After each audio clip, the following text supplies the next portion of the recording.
ஆராதனைக்குரிய தேவன், மாட்சிக்குரிய தேவன், புனிதர்களும் வான தூதர்களும் இந்த ஆண்டவரை சூழ்ந்து கொண்டு பரிசுத்தர் பரிசுத்தர் பரிசுத்தர், மூவுலகின் தேவனாகி ஆண்டவர் பரிசுத்தர் என்று இந்த ஆண்டவரை துதித்து மகிழ்ந்து கொண்டிருக்கின்றார்கள்.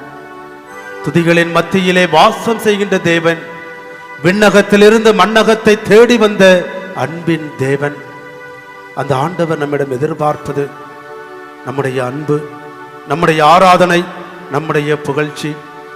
உன்னுடைய முழு உள்ளத்தோடும் முழு ஆன்மாவோடும் முழு இதயத்தோடும் என்னை அன்பு செய் என்று சொன்ன ஆண்டவர் இந்த நேரத்தில் நம் மத்தியிலே இருக்கின்ற பொழுது அந்த ஆண்டவரை பார்த்து, ஆண்டவரே, நான் உம்மை என்னுடைய முழு உள்ளத்தோடு அன்பு செய்கின்றேன், முழு ஆன்மாவோடு அன்பு செய்கின்றேன், முழு ஆற்றலோடு அன்பு செய்கின்றேன், முழு இதயத்தோடு அன்பு செய்கின்றேன் என்று இந்த ஆண்டவருக்கு நாம் வாக்குறுதி கொடுக்க வேண்டும்.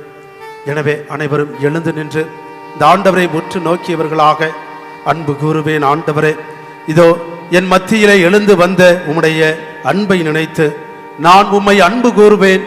எல்லாவற்றுக்கும் மேலாக, எல்லாருக்கும் மேலாக உம்மை மட்டுமே நான் அன்பு செய்வேன். ஆண்டவரே, உம்மை ஆராதித்து துதிப்பேன், உம்மை போற்றி புகழ்ந்து பாடுவேன் என்று இந்த பாடல்